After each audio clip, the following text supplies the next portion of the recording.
За энэ удаагийн хичээлээр үйл үгүйтэй хэл дагаврын дүрмийг ярилцъя. За тэгэхээр үйл үгүйтэй хэл дагавар гэж байгаа учраас нэр үгийг үйл үг болгодог ийм дагавар байгаа. За энэ дүрм нь их шиг тгийгүүлэгчийн дүрмтэй ер нь холбогдож тайлбарлана.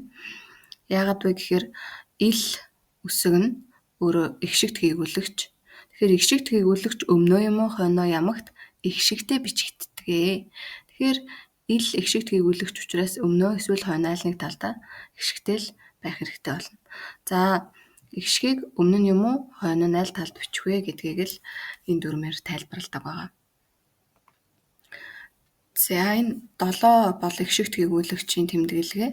Тэгэхээр 7 буюу их шиг тгийгүүлэгчээр төгссөн үгэнд үйл үгүйтэй хэл дагаврыг залгахдаа балархаа гişгийг нь ард нь бичнэ. Өөрөөр хэлбэл ил их шиг тгийгүүлэгч их шигээ хойноо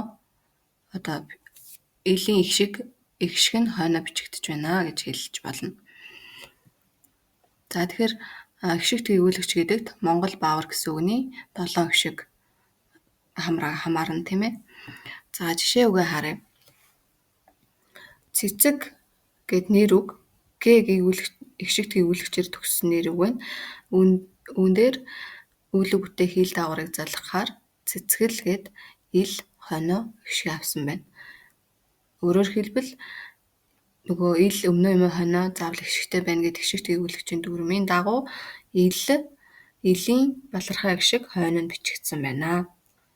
За хөдөлмөр ир их шиг тгийгүүлэгчээр төгссөн нэр үг байна. Үйл үгүйтэй хэл дагаврыг залгалаа. Тэгэхээр хөдөлмөрл гэж ингэж бичигдэх нь байна. Илийн их шиг хойно нь бичигдэнэ.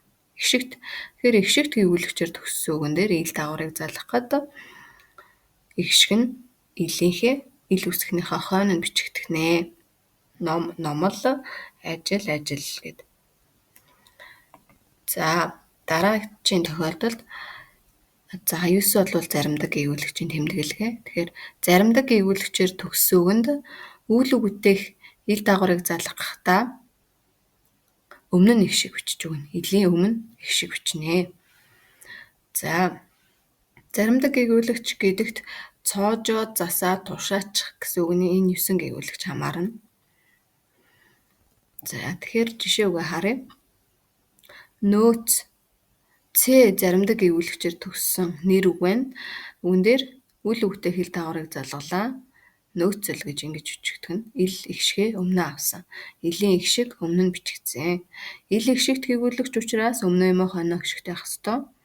Энэ удаад заримдаг гээгүүлэгчээр төгссөн үгнүүд дээр илийг залгахдаа өмнө нь их шиг бичдэг байх нэ. За цоожил, багшил, тусал гэд заримдаг гээгүүлэгчээр төгссөн үгнүүдээр илийг залгасан байна. За энэ цоожил, багшил гэдэг дээр мөн давхар бас нэг дүрм байна. Ишээр төгссөн үгэн дээр балархаа гişиг бичгээр бол зөвхөн и балархаа гişгийг бичнэ гэд энд Ж-гийн араас и, ишийн хойноос и балархаа гişгүүд бичигдсэн байна. За 3 дахь тохиолдол нь зөөлний тэмдгээр төгссөн үгэн дээр ил дагаврыг залгахдаа зөөлний тэмдэг нь и болж хуураад тэгээд илийг шууд залгана. Жишээгээ харъя. Хань зөөлний тэмдгээр төгссөн нэр үг байна.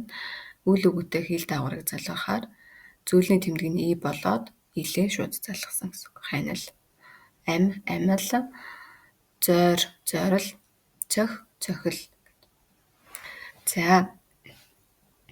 За үйл үгүйтэй хэл дагавар нь зөвхөн нэр үгнээс үйл үгтэйхээс гадна бас үйл үгнээс ч гэсэн дараагийн шинэ үйл үгийг үсгэж болдог байгаа шүү. За дараа нь 4 дахь тохиолдол нь их шигээр төгссөн үгэнд үйл үгүйтэй хэл дагаврыг шууд залгана гэд байгаа юм.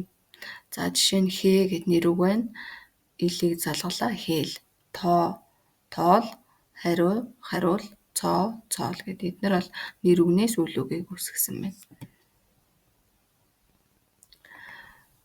За үл өгдөх ил дагаврын дүрмээ дахин давтан үзээд энэ дагаа дасгал ажлыг хийгээрэй.